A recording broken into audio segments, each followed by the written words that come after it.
Grinding can be pretty tough in Blox fruits, and one of the best ways to improve your grinding speed is by equipping a good accessory.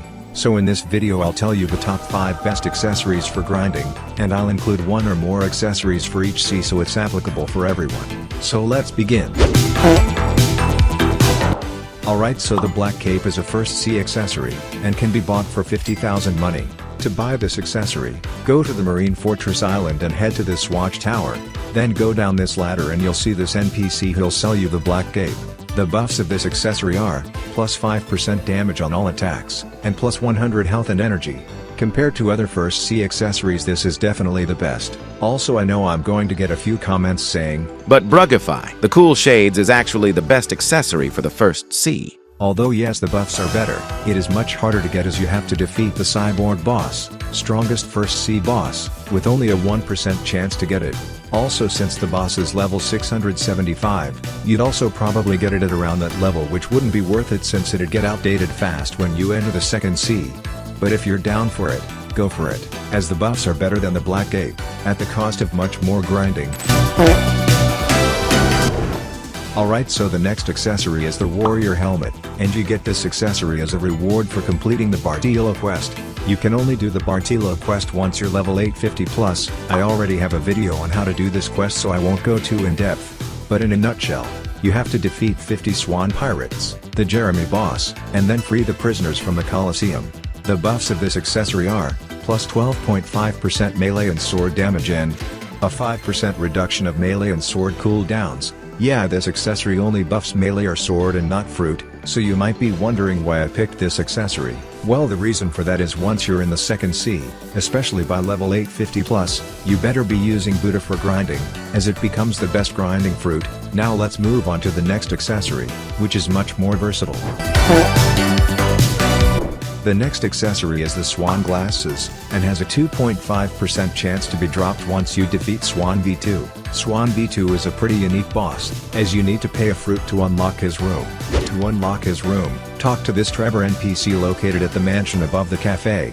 You need to be a level 1000 plus to talk to this NPC, so if you're below that level you can't get this accessory. Now, once you talk to this NPC you'll have to give him a fruit worth over 1 million. So pretty much any legendary or mythical fruit. Once you do that you'll forever unlock Swan's room, which is located here. Also, don't give Trevor any valuable fruit as you don't get it back.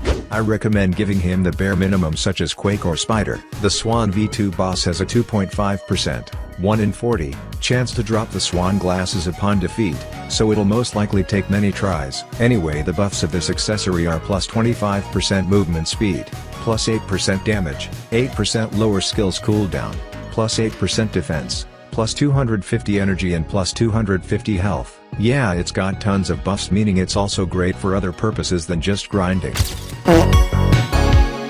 The next accessory is the Kitsune Ribbon, and has a chance to be obtained by offering 15 plus Azure Embers to the Kitsune Shrine. The Kitsune Shrine is a C event for the 3rd C, and can only be spawned when you enter danger level 6 within like the first minute of a full moon. Interact with this shrine and it'll spawn a blue moon lasting 5 minutes, spawning 2 to 5 Azure Embers every 30-ish seconds. The Azure Embers will spawn close to your character, and you should be able to get around 25 plus Azure Embers if you're good at collecting them, which is enough for one lucky offering. Once you collect some Azure Embers, go back to the shrine and interact with it and it'll give you some rewards. Must do this before the blue moon ends. Here are the possible rewards you can get depending on how much Azure Embers you offer. If you want a more detailed explanation of the Kitsune Shrine, I recommend you go watch this video. Anyway, here are the buffs of this accessory. Plus 10% defense on blocks fruit damage, plus 15% increased health regeneration, plus 30% movement speed, plus 7 dash distance, 25% faster flash step cooldown and plus 2500 energy. Yeah, this accessory is pretty much a Walmart rabbit race, but the buffs are quite useful for grinding. Alright, so the final accessory is the Hunter Cape and has a chance to be obtained after defeating an elite pirate. The elite pirates spawn around every 10 minutes, and this NPC located at the sea castle will let you know if they've spawned. When they do spawn, the NPC will let you know the island they're at. They spawn at specific locations, but if you don't have them memorized, just run around the island with instinct hockey. The elite pirates are pretty easy to defeat, and have a chance to drop the Hunter Cape.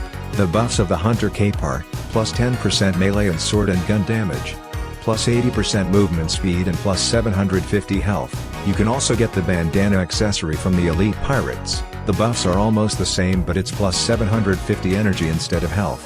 But health is better than energy, which is why I chose the Hunter Cape. The Hunter Cape and bandana come in 3 variants, black, red, and green. But they don't have different buffs, so just choose whichever color you prefer. And yeah, those are the top 5 best accessories for grinding. Anyway guys, that's the end of this video. Smash that like and subscribe button if you found this video useful. Anyway, bye.